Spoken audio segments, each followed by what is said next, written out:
दोस्तों टाटा मोटर्स की बात करें तो कंपनी की बोर्ड मीटिंग का रिजल्ट आ चुका है। कंपनी ने यहाँ पे जो फैसले लेने वो ले लिया है। कंपनी फंड रेज करने जा रही है और उसको लेकर यहाँ पे कंपनी की मीटिंग रखी गई थी। तो क्या है पूरी अपडेट उसको समझने की कोशिश करेंगे इस वीडियो के माध्यम से। और टाटा मोटर्स जिसने अप्रैल महीने के अपने सेल्स के आंकड़े जारी किए, इस बार अप्रैल महीने में कंपनी का बिजनेस गिरा है, लेकिन उसके बावजूद भी देखें तो अभी भी स्टॉक के अंदर तेज़ी बनी।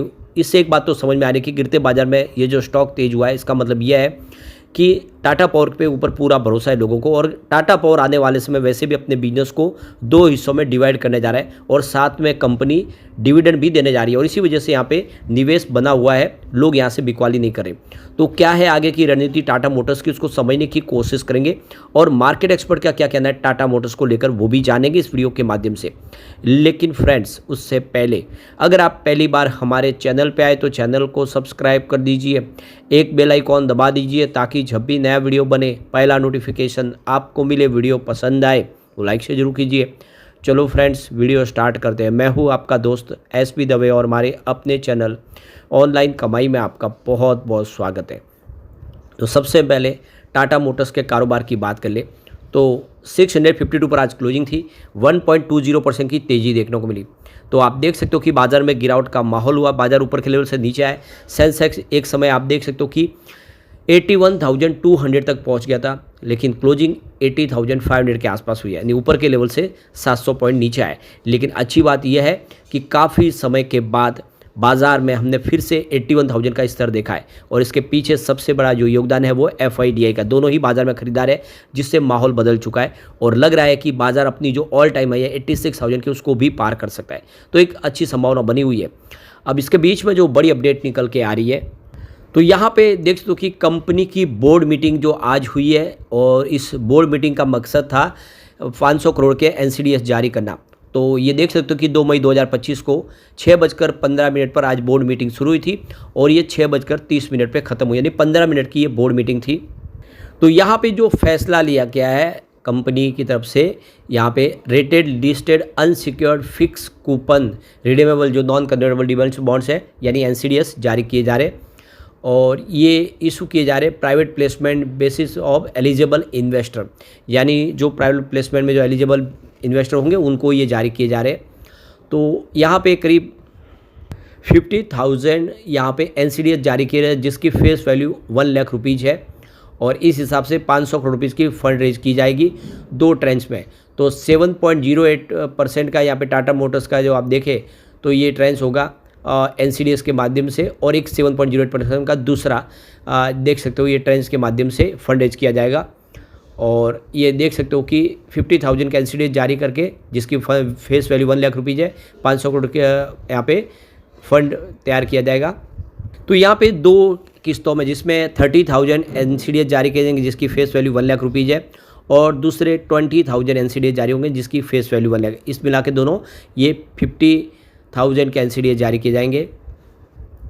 अब यहाँ पे ये देखो कि जो लिस्ट होंगे होलसेल डेट मार्केट में NSE पर, यहाँ पे अलॉटमेंट डेट है देख सकते हो कि 13 मई 2025 की। ये दोनों अलग अलग जो ट्रेंच है ये 13 मई 2025 को यहाँ पे इनकी अलॉटमेंट होगी। अब इनकी जो मैच्योरिटी डेट है वो आप देख सकते हो कि 11 मई 2028 को फर्स्ट ट्रेंच होगा, सेकेंड ट्रेंच की है वो 12 मई 2028 को होगी। अब इसके ऊपर जो इंटरेस्ट होगा आप देख सकते जो फिक्स रेट कूपन का जो 7.08% पर एनुम के हिसाब से इंटरेस्ट लिया जाएगा। अब यहाँ पे जो कंपनी ने यहाँ पे NCDS जारी करने का जो फैसला लिया है इसके ऊपर रेटिंग एजेंसी की तरफ से रेटिंग मिली है। तो क्रिसिल ने देख सकते हो कि इन NCDS के ऊपर AA+ की रेटिंग दी है और स्टेबल आउटलुक दिया है। तो काफ़ी अच्छी रेटिंग मिली है रेटिंग एजेंसी की तरफ से, जो इशारा करी है कि ये जो निवेश है ये सुरक्षित है टाटा मोटर्स में। अब टाटा मोटर्स ने अप्रैल के सेल्स के आंकड़े भी जारी किए जो इस बार निराशाजनक है। तो कंपनी के पैसेंजर और कमर्शियल व्हीकल का जो कुल सेल है वो 2025 अप्रैल महीने में सालाना दर पर 6% गिरा है जो 72,753 यूनिट पर रह गया है। एक साल पहले 2024 में अप्रैल में देखें तो ये 77,521 यूनिट के आसपास था। तो सेल्स में गिरावट हुई है। अप्रैल महीने के दौरान जो डोमेस्टिक मार्केट में टाटा मोटर्स के जो शेयर सेल किया वो 70,963 सेल यूनिट का सेल किया है। कंपनी ने एक साल पहले अगर देखें तो ये 76,399 यूनिट का सेल किया था जहाँ पे 7% की गिरावट हुई है। पैसेंजर व्हीकल की बात करें तो कंपनी ने 45,532 यूनिट बेचे इस बार, और यहाँ पे इसमें इलेक्ट्रिक व्हीकल भी शामिल है। सेल्स का आंकड़ा सालाना पर 5% गिरावट दर्ज कर रहा है, क्योंकि 2024 में अप्रैल महीने में इन्होंने 47,943 यूनिट बेचे थे, तो इस बार सेल्स गिर गया है। इसके अलावा डोमेस्टिक बाजार में पीवी और ईवी का सेल्स अगर आप देखें तो इसमें भी यहाँ पे 6% की गिरावट हुई है, जो 45,199 यूनिट बेच दिए। एक साल पहले 2024 में ये 47,883 यूनिट बेचे थे। तो यहाँ पे लगभग सभी जितने भी इनके अलग अलग सेगमेंट में इस बार जो बाजार है उसमें गिरावट हुई है। कमर्शियल व्हीकल का अगर सेल देखें तो यहाँ पे अप्रैल महीने में 27,221 यूनिट बेचे हैं, जो सालाना पर 8% की गिरावट दिखा रहे हैं, क्योंकि 2024 अप्रैल महीने में इन्होंने 29,538 यूनिट बेचे थे। कमर्शियल व्हीकल का जो सेल है वो भी इस बार कम रहा है, यानी ओवरऑल सभी सेगमेंट में कंपनी का प्रदर्शन इस बार कमज़ोर रहा है, और ये एक थोड़ी सी प्रॉब्लम वाली बात तो है। तो यहाँ पे टाटा मोटर्स का शेयर अपने ऊपरी लेवल से 45% गिर चुका है, और इसके पीछे ट्रंप की तरफ से जो टैरिफ हाई किया गया, इसके अलावा जो JLR का जो आउटलुक है वो कमज़ोर रहा है। ऑटो सेक्टर में अगर रिकॉर्ड हाई देखें इसका टाटा मोटर्स की प्राइस तो वो 1179 की थी, जो 30 जुलाई 2024 को बनी थी, और ये आप देख सकते इसका जो 52 का फ्रेश हाई बना था। लो इसका है 542 का, जो 7 अप्रैल को बना था। तो US प्रेसिडेंट डोनाल्ड ट्रंप की तरफ से जो टैरिफ लगाया गया 2 अप्रैल से, और उसका जो असर निगेटिव बना, स्टॉक की प्राइस नीचे भी आई। परंतु एक अच्छी बात है कि निचले लेवल से 20% की रिकवरी भी हुई और 671 तक स्टॉक पहुंचा है, क्योंकि यहाँ पे जो देख सकते हो कि डोनाल्ड ट्रंप ने फिलहाल थोड़ी सी राहत जरूर दी है। टाटा मोटर्स के शेयर की बात करें तो यह न तो स्टॉक ओवरसोल्ड जो जोन में है, न ही ओवरबोट जोन में है। तो यहाँ पे इसका जो RSI है वो 48.6 के आसपास है। 70 के ऊपर होता है तो फिर ओवरबोट जोन में होता है, और 30 के नीचे ओवरसोल्ड जोन में होता है। तो फिलहाल ऐसी कोई संभावना यहाँ पे दिखाई नहीं दे रही है।